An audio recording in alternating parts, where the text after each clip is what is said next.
Hey, welcome to Guillotine Productions. This is my first podcast going solo. I'm going to do some other people later. I'm going to be podcasting. Bear with me a little bit because I'm just dealing with this new software I'm dealing with, which is called StreamYard. It seems really good so far.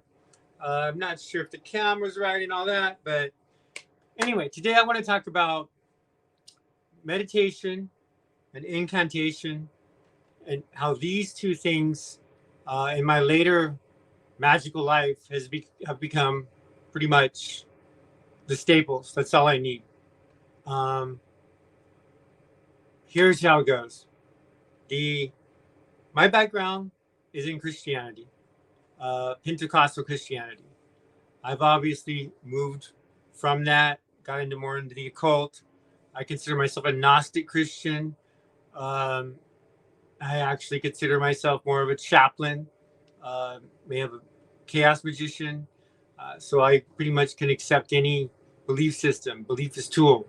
You know, if you believe it, it's there's something behind it. And if you don't believe it, I guess you'll find out when it doesn't come true or after you pass on or whatever happens. So I don't judge people. If people want me to believe what they want to believe and try to help them to manifest it, I'm fine with that. So my background, like I said, Pentecostal.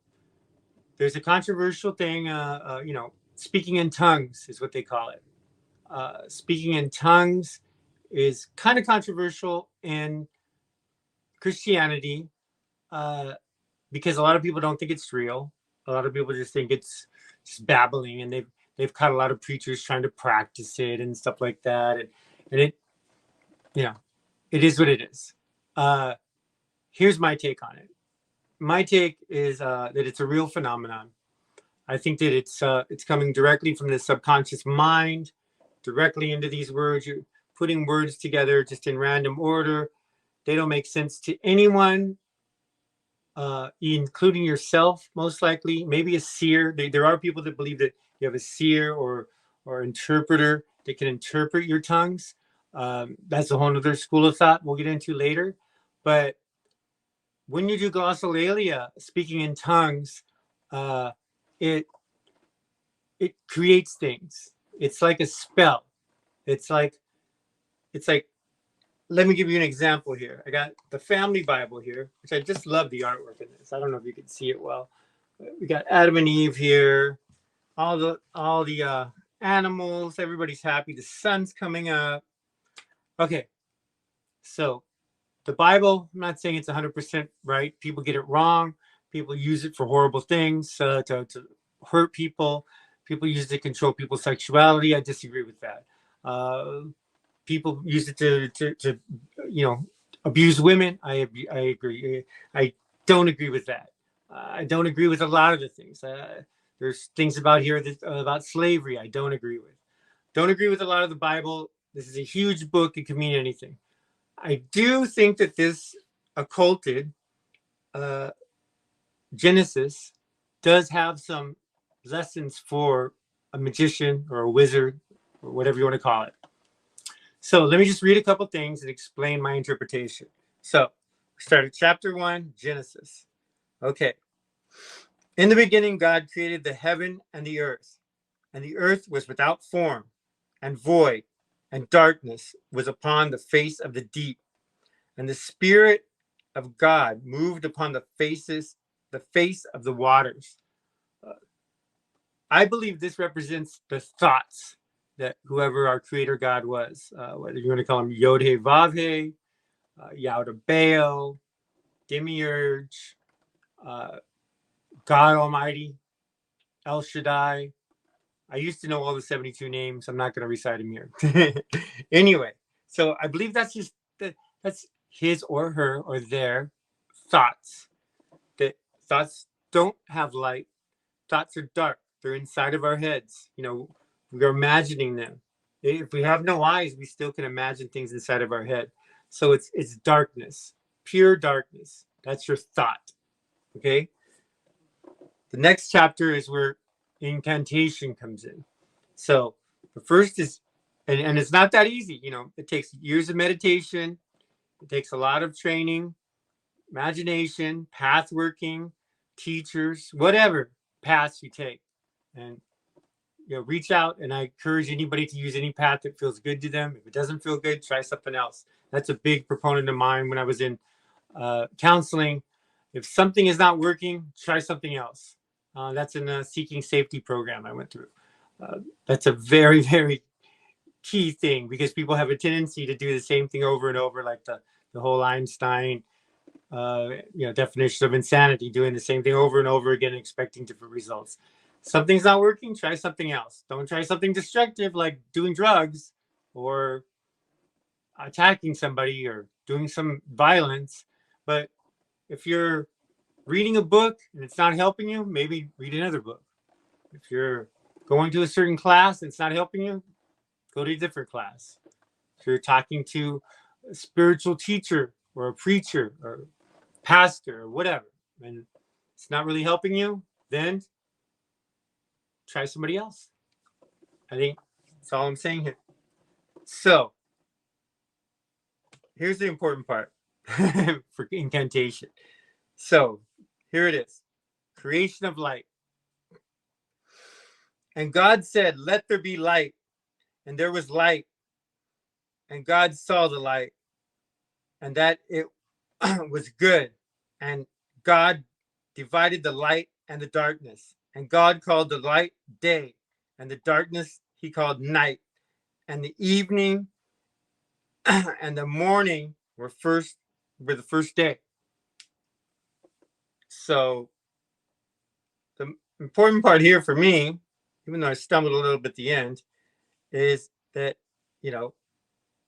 it says here, God said, let there be light. He spoke light.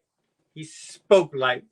And that is what people kind of do when they speak. We don't think about it that way. Say if there was a blind person, what would you do? You would say, you would hand him this and say, this is a square. We call it a square. And, you would explain to them with your light. And I think it also goes into the sun creating us, the sun being a super being, it's radiation language, creating all the animals, all the trees, all of us. And we see it with these eyes, or the redwood see it with its branches. It's just, that's a whole nother thing. The sun. We're going to have to do a whole thing on the sun. So this light, uh, you know, created our world. So between thought and light, the world is there. The world is there. That's almost all you need as a magician if you get it right. If you can keep your thoughts right, your meditations right, whatever, thought stopping, there's all kinds of things, and your incantations right, then you can create your own reality without doing a bunch of, without making things like this and drawing talismans and going by 500-year-old grimoires. Here's how it works. So, you simply, if your thought life is right, the way that it's hard to tell people how to do glossolalia. You just have to kind of do it. And when you start doing it enough, and I don't encourage practicing or faking it, but you can fake it, in private or whatever, or do it in a group. You might laugh or whatever. But when you do these things, your subconscious mind is going to start to just automatically do this. And like, for example, one of the terms that came to me, and here's one of the books. There's a couple of books that I've read that really helped me in this area of incantation. Words of Power. This is actually words mostly in English. They might have a little Enochian in it, a little other things like that. They have Hebrew. You'll find as the spirits give you your personal language, the words are in there. So here's the thing. It's like when you speak, it people don't know what you're saying. you don't even know what you're saying. That's the fourth power of the Sphinx. That's silence. Your thought right here is to know. So this is like the formula of the Sphinx, what I'm getting at. To know. To dare is to speak. The silence is the silence in between the speak. To dare to speak reality into being. Your will is whatever results you get. And you got to manage those results with the other powers or other techniques. And that's a simple way to do it. I don't know if that makes sense to anybody. I hope there's questions. I want to do a class on this because I know it's hard to understand. But so, for example, here's some practical applications of glossolalia. And by the way, speaking in tongues is what Christians usually call this. The gift of speaking in tongues is what they usually call this. Glossolalia is a scientific term because this is scientifically studied. Babies do this, obviously, when, like the goo goo, gaga, woo goo, all that. It's discouraged very early on in life to stop it babbling. Don't do that. You're a baby. You're discouraged. It's very taboo to do that, to continue to do glossolalia. And people who do continue to do glossolalia usually were considered, in the old asylum, the neurotypical dark ages was considered mentally ill. And that, who knows what they did to them. Shock therapy, drugs, ice pick in the eye with a lobotomy. I don't know. But here's glossolalia. Okay, so one of the words that comes to me is lamaka, lamakala, lamaka, lamakala. So whenever I hear I have a negative thought coming in, like I'm worried about something, like I can't pay a bill, or this or that, and you don't have to use my words. Ask your spirits for your own words, or you can use my words, or you can use anybody's words. You can look it up in a book. Say I'm thinking, hey, in third grade, I have a memory coming back where I felt embarrassed. The teacher embarrassed me. That's coming on. Lamaka, lamaka, lamakala. It's like a banishment. You can banish like that. If somebody wants to intimidate you or send bad vibes your way, my spirits automatically just come at people like that. And it's kind of a good thing that they think you're crazy because they don't really mess with you anymore. But so glossolalia, speaking in tongues. So I'll give an example. I'll try to imagine if I can see a bad spirit or a bad person coming at me. And I'll see if I can conjure enough of a banishing curse to send them away and probably like give them some bad energy for a few days.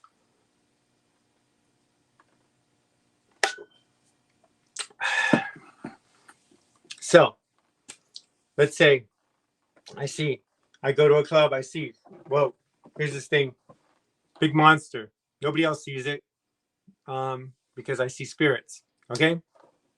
What do? I could freak out. I could tell other people, do you see that too? They'd probably think I'm crazy.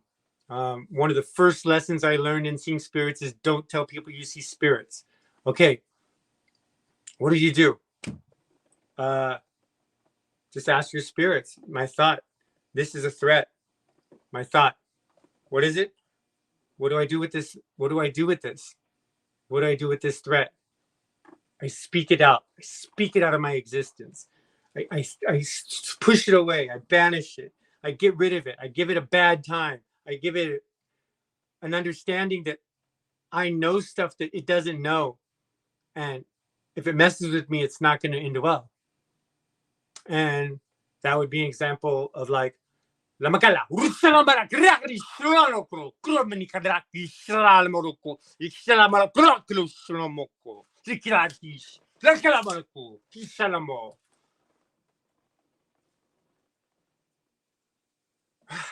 decompress a little bit after that.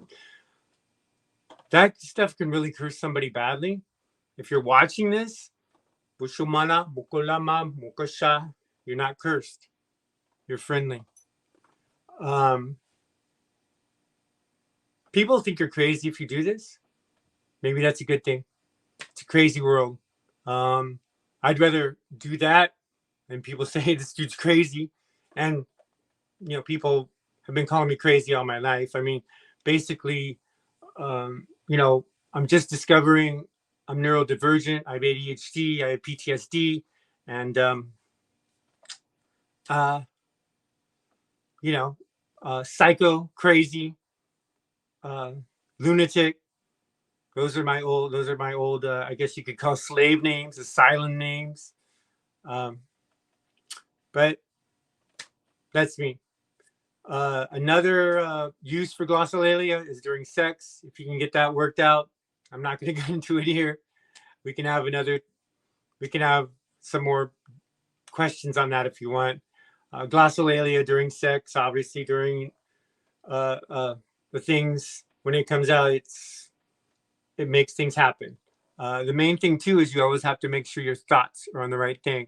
If you're thinking bad thoughts, even if it's about a good person or even yourself, while you do this, you can really curse yourself. You can get yourself in a bad position where you need like a shaman, something like that. Somebody like me, a wizard, that can maybe see where your energy got. Because what happens is these things can punch a hole in your aura, and then spirits can come in there. I mean, you can possess people with this stuff. I mean, there's all kinds of techniques. I mean, this is like a spiritual martial art. If somebody isn't shielded well enough or doesn't know anything about shielding, and you do this glossolalia to you, it punches right through their shield. What you're doing is you're punching through their shield and you're sending in a bunch of negative spirits inside their shield. They don't even know what's going on, and they'll probably just either leave or have a bad day for a few days. I mean, this can lead to generational curses. I mean, so that's where it is. That's glossolalia. I did it. I'm going to do a podcast with Dark Sorcery later. Hopefully, we can get this done, and he can see this because he has that background also. I'm really bonding with Alfredo. I like him a lot. I've also met another woman that I'm working with on. I really want to build a team because I have a big project coming in 2003 that doesn't even have to do with the occult, but I think I'll need the occult to get through it. So that's my video. And like I said, this is a Guillotine podcast, cutting through the BS. I don't know. I want to come up with a better logo.